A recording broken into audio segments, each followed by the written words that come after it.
भले सारी धरणी डूब जाती हो,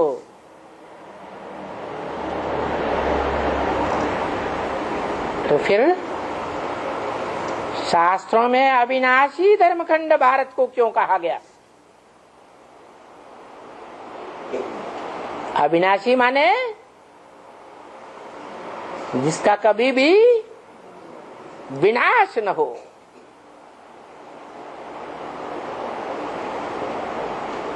तो जब सारी पृथ्वी डूब जाएगी तो जैसे और धर्मखंड विनाश को प्राप्त हो जाते हैं, समंदर के अंतराल में समा जाते हैं, ऐसे भारत भी तो डूब जाता है ना।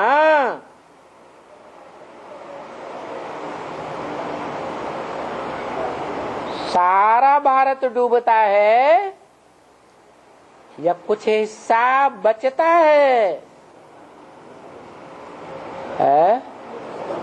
है? कौन सा हिस्सा बचता है? अरे बचता है तो बताना पड़े।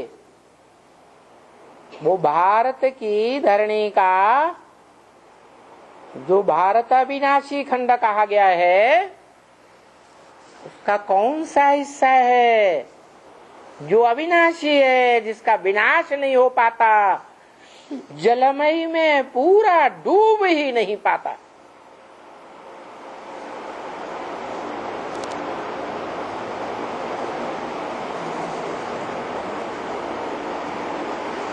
अच्छा,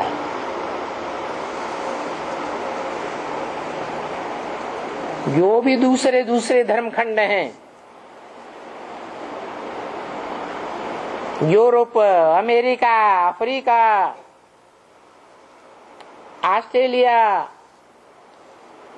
अरब देश,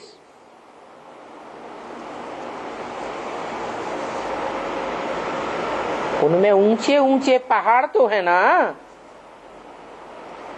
है, परंतु सबसे ऊंचा पहाड़ कहाँ है? है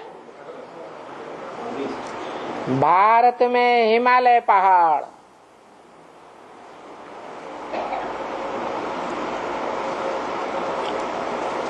और पहाड़ों की ऊंची ऊंची चोटियां भी होती हैं।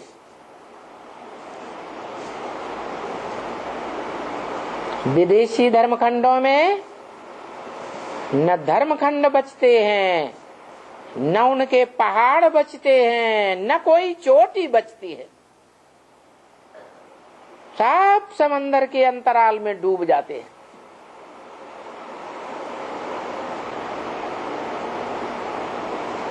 अब याद आया?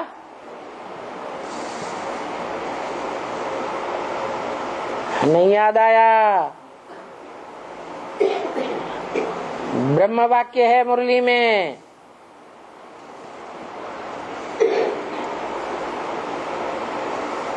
जब तुम बच्चे पूरा ही विकारों की दलदल में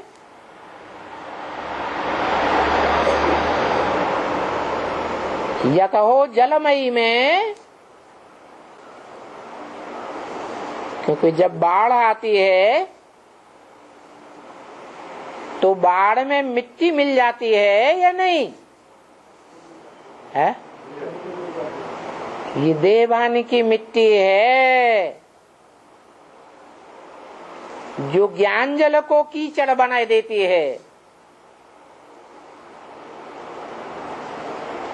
सारे संसार में ज्ञान जल की कीचड़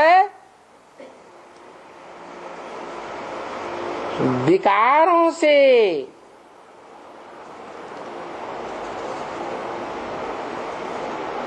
अति तामसी रूप धारण करती है।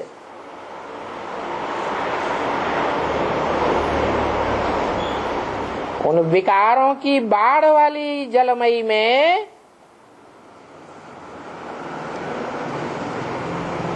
तुम बच्चे जब पूरा ही डूब जाते हो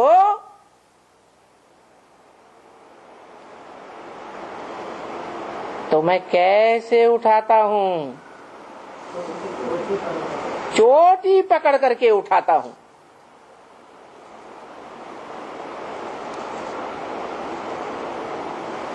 तो कौन सी चोटी है? जो दुनिया की सबसे बड़ी चोटी है, एवरेस्ट चोटी। वास्तव में नाम है एवर ईस्ट, पूर्वीय सभ्यता।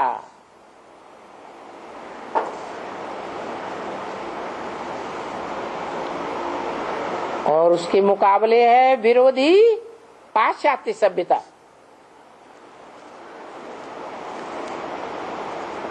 पश्चिमी देशों की सभ्यता।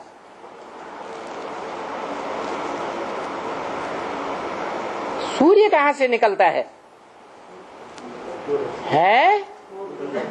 पूरब से निकलता है। ठेठ पूरब से निकलता है या उत्तर पूरब से निकलता है? तो हिमालय पहाड़ के उत्तर पूरब में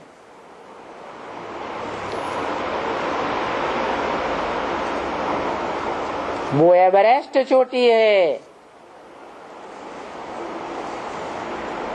जो तुम ब्राह्मण बच्चों के बीच में ब्राह्मण चोटी की यादगार है।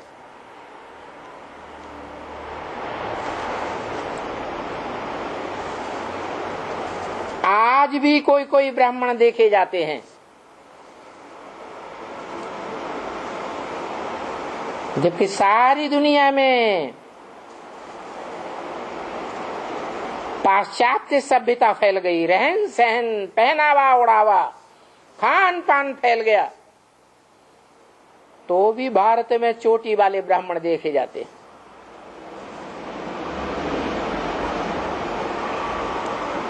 उनकी चोटी में गांठ लगी रहती है। कहते हैं ना, इस बात को गांठ बांध लो। माने स्मृति की गांठ बांधने की बात है। वो स्मृति रूपी गांठ जब बंध जाती है तो चोटी में क्या दिखाई देता है? शिवलिंग दिखाई देता है। तो तुम ब्राह्मण बच्चों में से जो नंबरवार पुरुषार्थी ब्राह्मण बच्चे हो, उनमें कोई अव्वल नंबर ब्राह्मण बच्चा है जो चोटी का पुरुषार्थी है।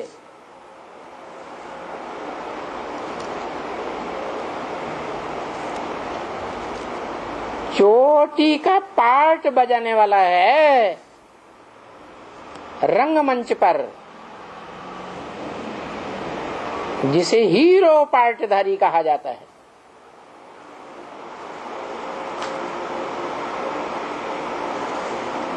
जिस हीरो पार्टधारी का फाउंडेशन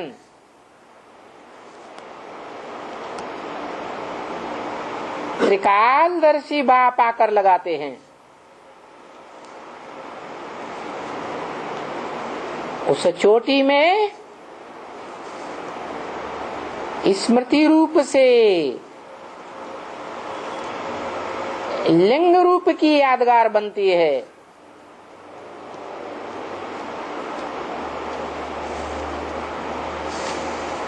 और वो लिंग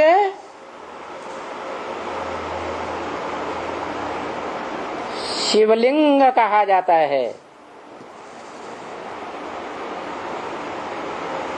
जबकि हम बच्चे जानते हैं कि शिव को तो लिंग होता ही नहीं। शिव को लिंग होता है क्या? जिस ब्राह्मण चोटी में प्रवेश करता है,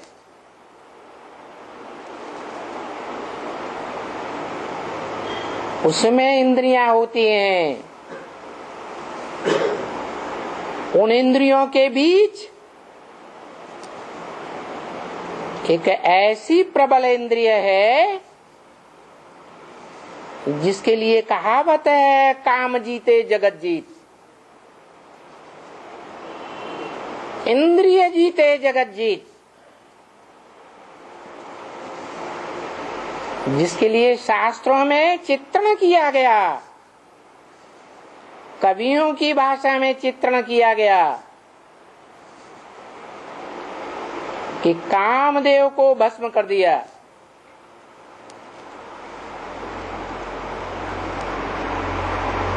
अर्थात काम विकार को राख बना दिया।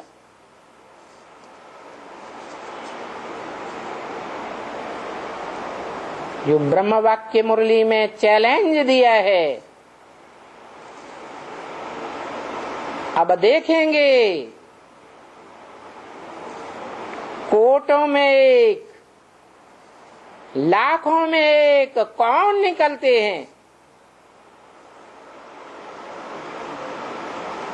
और कितने निकलते हैं।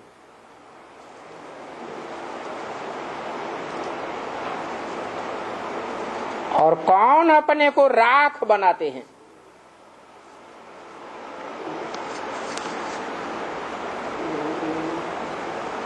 जिसकी यादगार में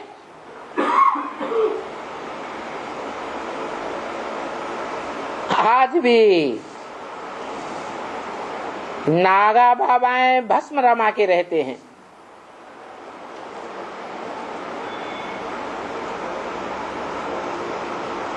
और चित्रों में चरित्र की यादगार एक खास व्यक्तित्व का चित्रण किया जाता है जो सदैव भस्म रमा के रहता है, जिसका नाम शास्त्रों में शंकर महादेव कहा जाता है।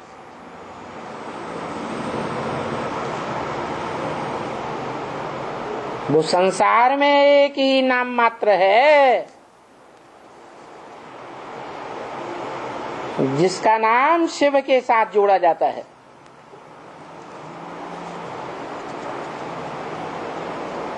और कोई भी देवता का नाम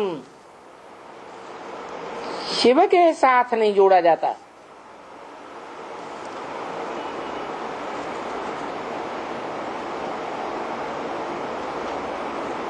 मनुष्य को देवता बनाने वाला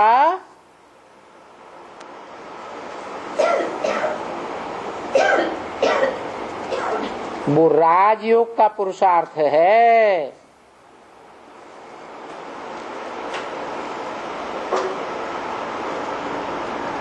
जो राजयोग का बड़े से बड़ा पुरुषार्थी कहा जाता है, जिसके लिए ब्रह्म वाक्य भी मुरली में है।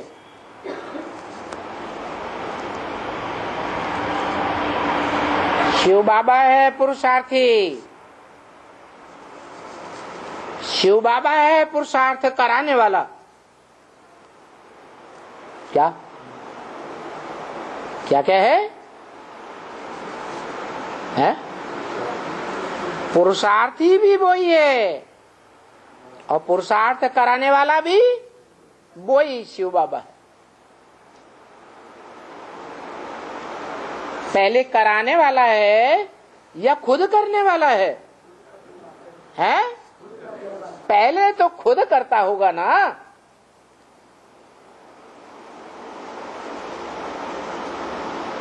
बाप प्रॉपर्टी कमाएगा, धन पैदा करेगा तो धनवान बाप बनेगा। खुद बनेगा धनवान तो बच्चों को काहे का वर्षा देगा? धन का वर्षा देगा। खुद ही धनवान नहीं होगा तो बच्चों को धन का वर्षा कहां से देगा?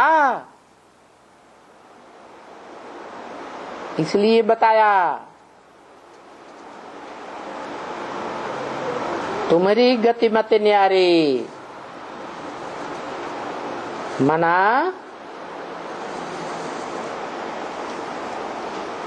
गति भी है मत भी है। मत देने वाला मतिवान है। मति बुद्धि को कहा जाता है, वो बुद्धिमानों की बुद्धि है।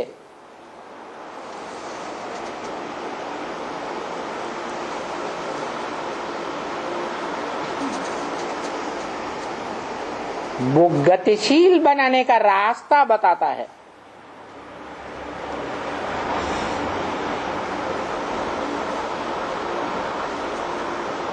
गति चाल को भी कहा जाता है।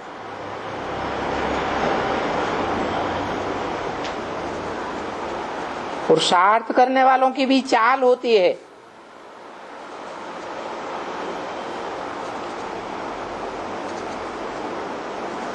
कोई सोता है पड़े पड़े,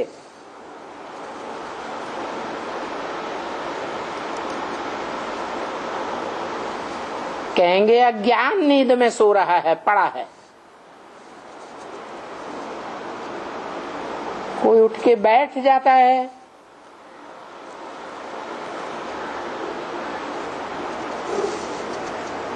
कहते हैं बैठे बैठे पुरुषार्थ करने वाला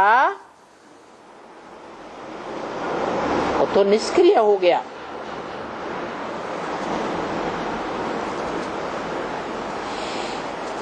कर्मयोगी को श्रेष्ठ कहेंगे या बैठकर योग लगाने वाले को श्रेष्ठ कहेंगे?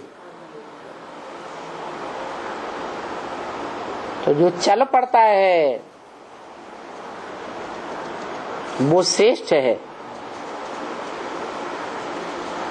कर्मेंद्रियों से कर्म भी करे और मन बुद्धि से याद भी करे।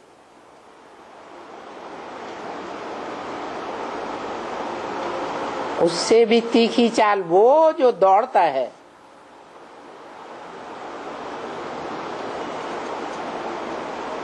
उससे भी तीखा उसे कहा जाता है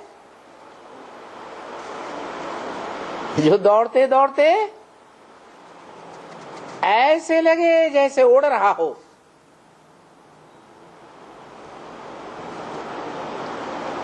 विदेशों में कोई कोई कारें ऐसी चाल से चलती हैं, चौड़ी चौड़ी सड़कें होती हैं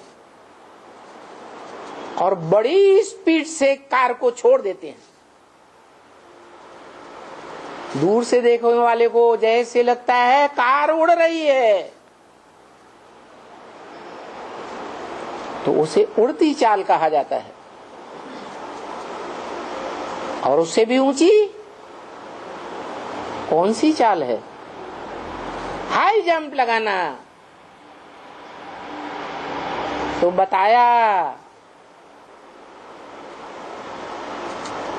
कि जब बैल पर सवारी करते हैं तो सोते सोते नहीं, चलते चलते नहीं, दौड़ दौड़ के भी नहीं। क्या? कैसे? हाई जंप लगा के बैल पर सवारी की जाती है। ये ब्रह्म वाक्य है, तो मुरली में इशारा है हाई जंप लगाने का। और ऐसी हाई जंप लगाने वाला शंकर को दिखाया है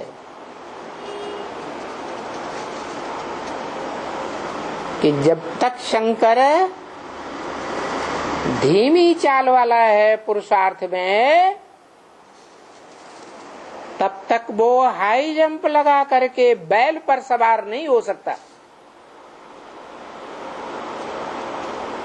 और जब हाई जंप लगाता है तो बैल पर सवार हो जाता है। अर्थात जब तक बैल पर सवार नहीं है तो बैल उस पर सवार है। और बैल किसे कहा जाता है? यादगार शिव के मंदिर में बैल भी दिखाते हैं।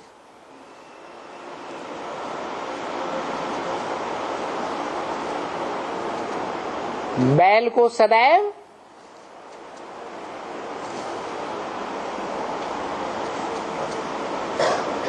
शिवलिंग जिस जलाधारी में रखा रहता है, उस जलाधारी के सामने नाली के सामने रखा हुआ दिखाते हैं।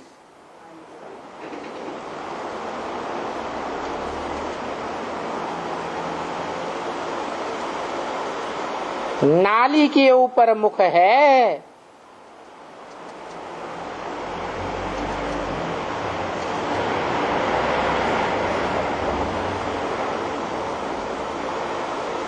शिव बाप ब्रह्म वाक्य में हमें इशारा देते हैं।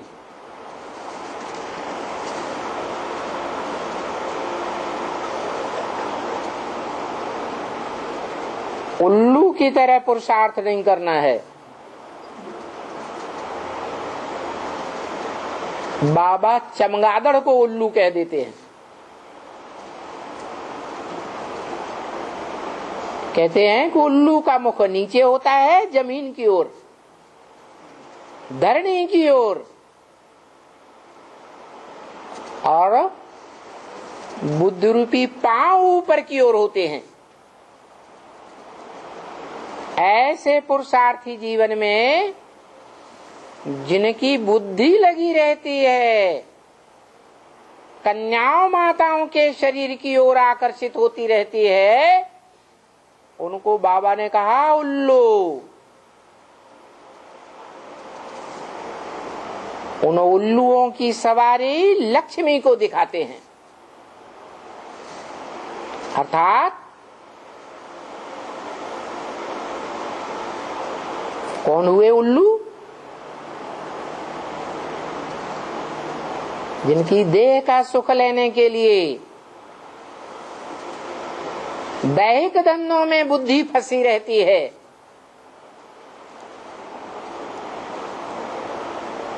बुद्धि माने सर, वो उल्लू हैं आज की दुनिया के।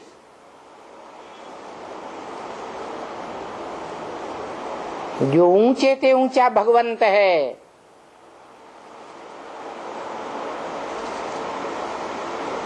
उसको जानने की और उनकी बुद्धि लगती ही नहीं।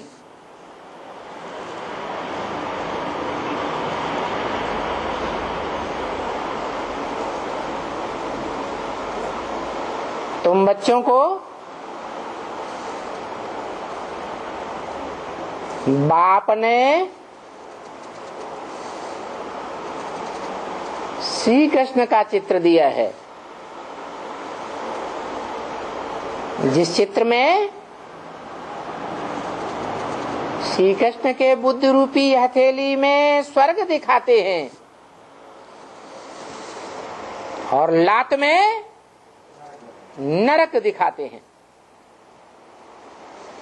अर्थात तुम बच्चे इस नरक की दुनिया को बुद्धि से लात मारने वाले हो।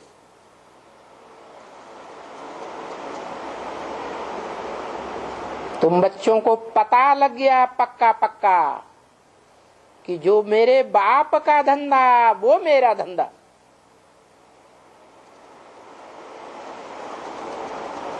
मेरा बाप अखूट ज्ञान धनवान,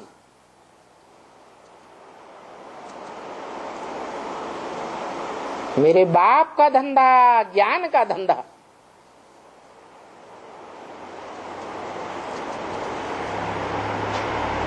तो बाप की पत रखने वाला बच्चा बाप के धंधे की वृद्धि करेगा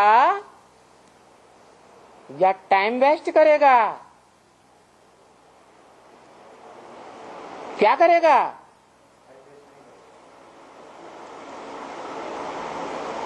बाप कहते हैं मेरी दिन रात की सेवा है।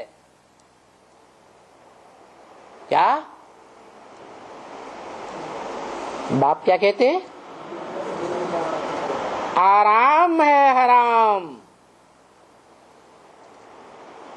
तो बच्चों को भी एक ही फुरना लगा रहना चाहिए। ज्ञान धन दान करने की सेवा,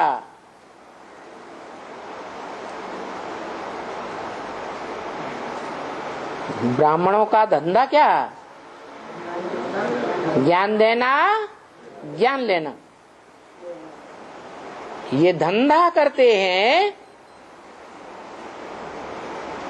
तो ब्रह्मा के बच्चे ब्राह्मण, असली ब्राह्मण, नहीं तो आज की दुनिया में जैसे ब्राह्मण कहे जाते हैं वो कोई ब्रह्मा की औलाद नहीं होते हैं। नहीं तो उन हद और बेहद के ब्राह्मणों से पूछो,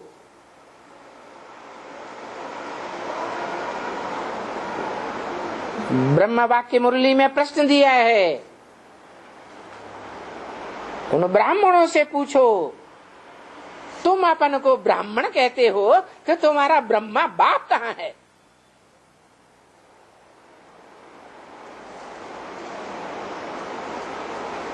वो ब्राह्मण बेचारे बाहरे हो जाएंगे, या तो कहेंगे सूक्ष्म वतनवासी हो गया। तो बोलो,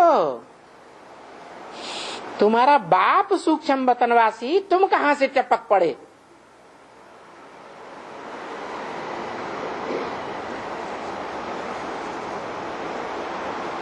तो देखो,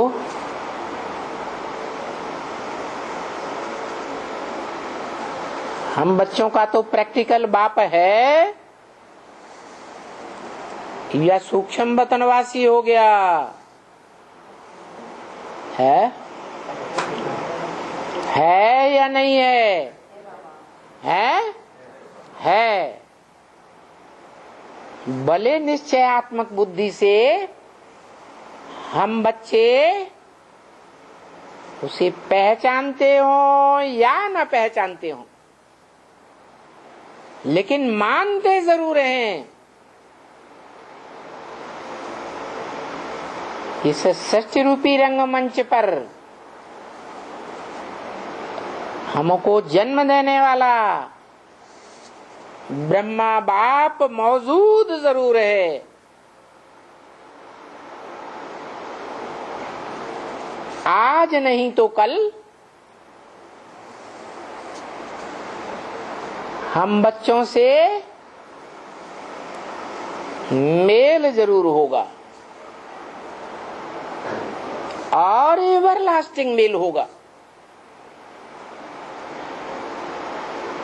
ऐसे नहीं आज मिले और कल कहें हमें बाप साप कुछ नहीं मिला। कोई ब्रह्मा बाप में भगवान नहीं आया।